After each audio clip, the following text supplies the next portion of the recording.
What is up, everybody? Welcome back to the channel. I finally have the slider video for you guys, and I know quite a few of you have been asking for it. Now, I mentioned a couple of times in previous videos for the Texans franchise and in a couple of the community posts that I have two slider sets that I'm going to show you. And that is true. I have the one that I've been using with the Texans franchise the last 3 or 4 videos. So if you go back and check out the last few videos, or if you have seen them already, that gameplay that you're seeing there is what I've got with these sliders that I'm about to show you first. The second set is the set that I was telling you guys about that I'm going to be trying next season with this Texans team. And it's going to be a drastic change, but I think it's worth it, and I want to make sure you guys see why I feel that way. So what I did was there is 2 links in the description below, and both of those links are games that I have on the channel here that are unlisted that I streamed for this other league that I've recently joined, where I'm the Minnesota Vikings, and we're using these sliders. This is where I got introduced to these sliders from a guy named Baker, who I am in the RFL with, and of course this league with. These are his creations. So first, we're going to go over the ones that I've been using. Second, we're going to go over the ones from Baker's league, and I'm going to show you guys why he does them the way he does them. All right, so we have the skill position on at pro. We've been on pro almost all season long, and it's going to stay that way. I just do not like what all pro does anymore. It seems to just force things too much, and it makes the animation seem really wonky. So I'm going to be sticking on pro for the rest of Madden 23. And I feel like you guys should too. And then as for the clock management, I have 13 minutes with a 15-second runoff time. You have to go below 15 minutes, otherwise you run into way too many situations where there's just too many plays. It seems to bring it down to a more normal level where you have about 70 to 80 plays of offense for both sides. And now we get a chance to go over the sliders that I am using right now with the Texans franchise. This is the ones you have seen for the last 4 or 5 videos of the Texans franchise. If you haven't seen that, go back and check it out. Tell me what you think of the gameplay. I think it's pretty decent when it comes to being able to use abilities and keep things relatively even across both teams. We have the accuracy at 50. I've been toying around with possibly dropping it to 45 because sometimes you do get a stretch, especially with good quarterbacks, where they are just unstoppable. 14 of 17, 20 of 22. But then you do have a stretch where all of a sudden you'll have 4 or 5 incompletions in a row. So it hasn't been that noticeable that it's happening too frequently for me to justify bringing it down to 45. But it is something I'm considering and something you guys might consider too if you decide to use these. Same with wide receiver catching. I leave that at 50. We see drops, we see good catches. I like the balance that it's got at 50, so I just don't touch that at all. Pass blocking and run blocking are both at 55. Pass blocking is to try and take off the edge of that pass rush that happens in Madden 23. The run blocking is because neither team was seeming to be able to establish a ground game relatively easily on 50. And with the 55, you're still able to see D-lines that are better stepping up to the plate and putting down and holding them to a low gain. But you're also seeing teams being able to establish a good ground game that have a good running back and a good O-line. So right now I like the 55 for it. Fumbles, you have to have fumbles up above the 50 mark because there's just too many of them this year in Madden. I might consider bringing it down to 65 because 70 seems to allow them, but not frequently enough. But I like 70 where it is. I'm a little scared if I turn it down to 65, I might start seeing too many of them. And then on to the biggest adjustments, the pass defense and pass coverage reaction time all the way turned up to 100. The reason for this is because we know that there's been an issue with the corners and the safeties and the linebackers, just anybody in coverage this year in Madden 23. My hope by turning it all the way up is that it gives them some type of an advantage to be able to play a little bit better. And then to offset it, to not allow crazy amount of interceptions, I've dropped the interceptions to 25. And I think there's been a really good balance with that. There's been games where there's been no interceptions, but then we've seen games where there's 3-4 interceptions by one team. So it's not neutering either side really. It gives a good balance, and I like it right now. And then the tackling, I leave it at 50. I went down to 48 at one point, and I was just seeing too many of those tackle animations, those little one-on-one animation battles with breaking the tackle. I just saw way too many of them. And I went back to 50, and I'm not seeing them as frequently anymore, so I just left it alone. I have tried so hard to get something to work out of the special teams sliders, and I haven't been able to see any difference. I thought for a while I saw a difference when I dropped a lot of them down, but after about a game, I noticed that it didn't really change anything. So I put it all back to 50, and I sort of just gave up on trying to fix it. If you guys have any ideas, let me know, but I have not been able to find one that 100% works. Injuries are something that I like when they happen. There has been a little bit more than normal the last 2 videos, I would say, but not a lot of them stick, right? It's just like quarter length or a half of football stingers, and then they're back in the game. It hasn't resulted in a lot of long-term injuries, and that happens quite frequently in games. So I sort of like where we're at right now with 23.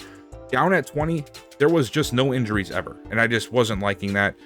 If you go a little bit too high, then you start seeing injuries every other play. So 23 so far has been a really good stopgap for me. I moved fatigue up to 55 because I noticed that auto subs just have not been working very well. They don't sub out, and I'm trying to make it to where teams aren't playing with a running back or maybe a lineman that is completely gassed after 3 plays because the auto sub function is just not working. I haven't seen too much craziness because it's up there, and I'm still seeing players get tired, so I just stuck with it at 55. And then the minimum player speed threshold I put up to 100.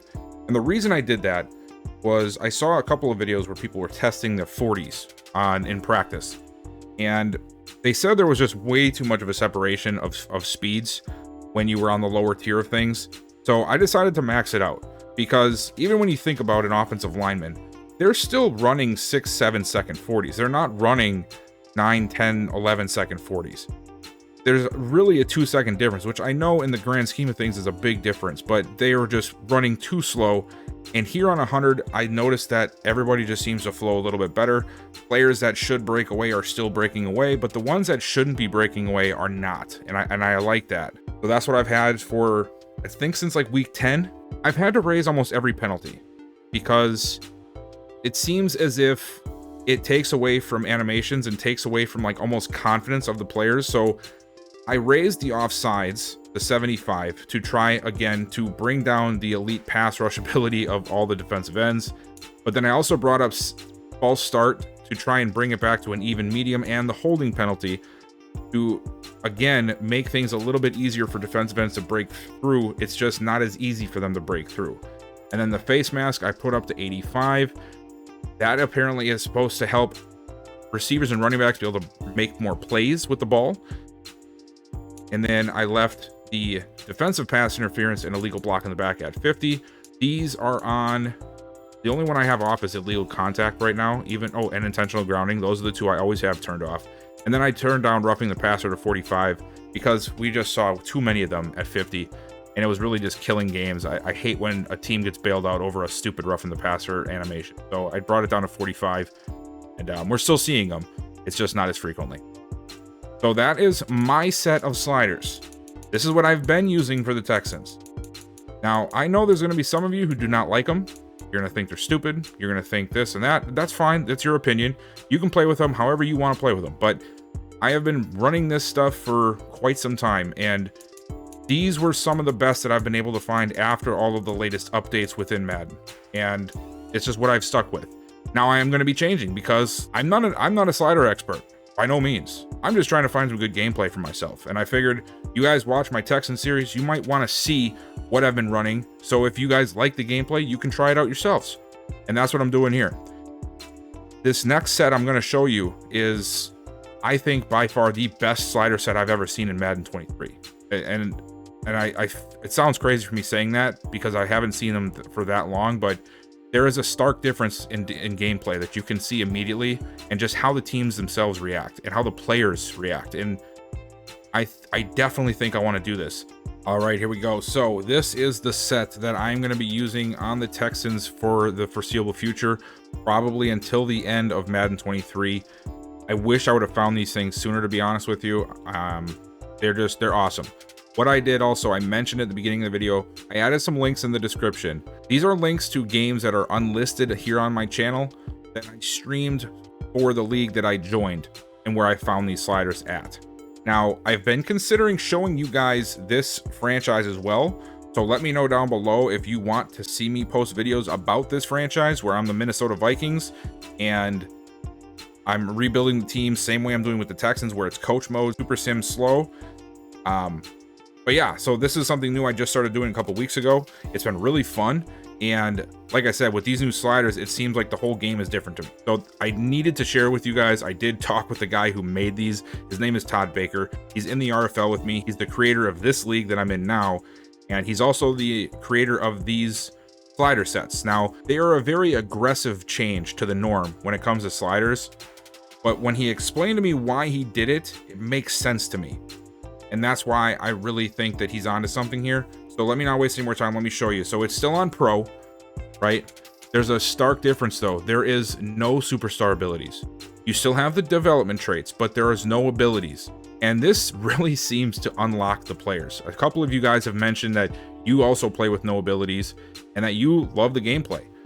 So I can't argue against it anymore. You know, I didn't really think it would affect all of the players, all of the games as much as it did, but it seems like it does somewhere hidden in the code. It has some type of effect, and by turning them off, it just seems to unlock a whole different type of gameplay.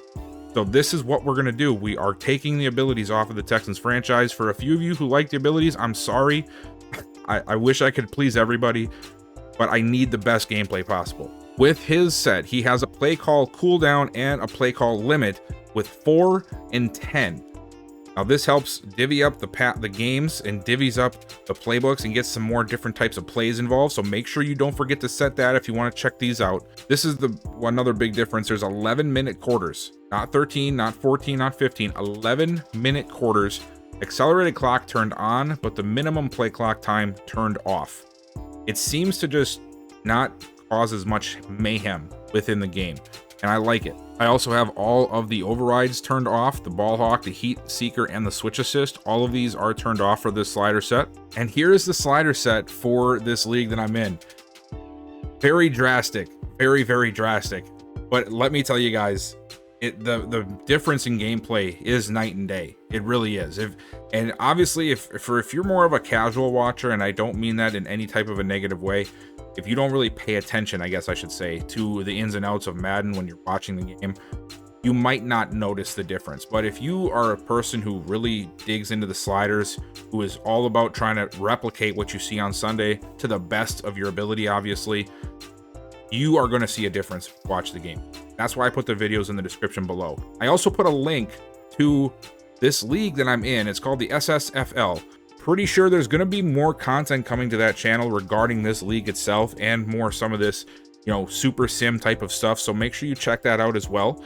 And now let me tell you about these sliders. So everything seems to be turned down except very select few, right? And the idea behind this, by having these things at 50, when you have this on a scale of 0 to 99 and you raise it closer to that 99 mark, you're taking these players' abilities like 99 speed compared to 80 speed, and you're almost pushing them together to where the 80 and 99 separation is not as big as it should be. And that's how he explained these to me. So by bringing accuracies down, bringing pass blocking, run blocking, pass defense reaction, all of this stuff, dropping it all the way down to almost nothing, you are actually unlocking the players to show who is good. So the guy who has 60 zone coverage is going to look drastically different than the guy with 85 zone coverage. Whereas in Madden nowadays, it seems like they're almost interchangeable. Same with the offensive linemen. And it sounds crazy, but it works. It really works. I'm going to go down here. He also has the special teams turned all the way down to 3 for everything. And I have noticed that sometimes the punt accuracy is a little bit off, but for the most part, it does sort of work. I'm not sure if it actually works or not, because like I said, I thought it was working when I was doing with my slider set, and it turned out to not be working. But this is what he's got, and this is what he's sticking with. And then the game options is turned down to 13 for injuries, but also has the fatigue down to 43 and the speed threshold down to 8, again to unlock people's ratings. And then the penalties are all down to 37, and everything is turned on. So that is the slider set that we are going to be running in the Texans franchise. I'm going to be switching it over after the offseason video. And again, these are sliders made by Todd Baker. He is the guy who created the channel I tagged down below, the SSFL. I also put in links to some videos of my gameplay from these slider sets in this franchise. So consider checking them out, especially if you're curious about what these sliders can offer your franchise. And let me know down below what you guys think. And if you guys do try these out, I would love to hear what you guys think. If there's anything that you would try to change, anything that you think is a little off. And as always, when you are doing this, make sure you go down here and you are setting this up in your settings menu first, and then importing it into your franchise. That's always a very important part with sliders. You want to make sure your franchise has a clean slate. So reset the sliders and then import them from the main menu and then go from there. Obviously, the one I have is what I would recommend if you want to use abilities and you want to have your X factors be able to be on. Go ahead and use that one, make some tweaks to it. Maybe it's a good starting spot for you. If you are using the second set of sliders that Baker has given to me to show to you guys, make sure you turn the abilities off, because otherwise all bets are off for the gameplay that you see in the videos down below. So thank you guys so much for watching. I hope that some of this helps you guys out for your last few months on Madden 23.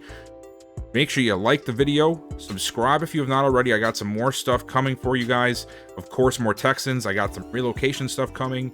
I have a wish list that I'm working on for Madden 24, and possibly some other franchise stuff like this Vikings one I just mentioned. And turn that bell notification on so you know when I upload, and I'm going to see you guys next time.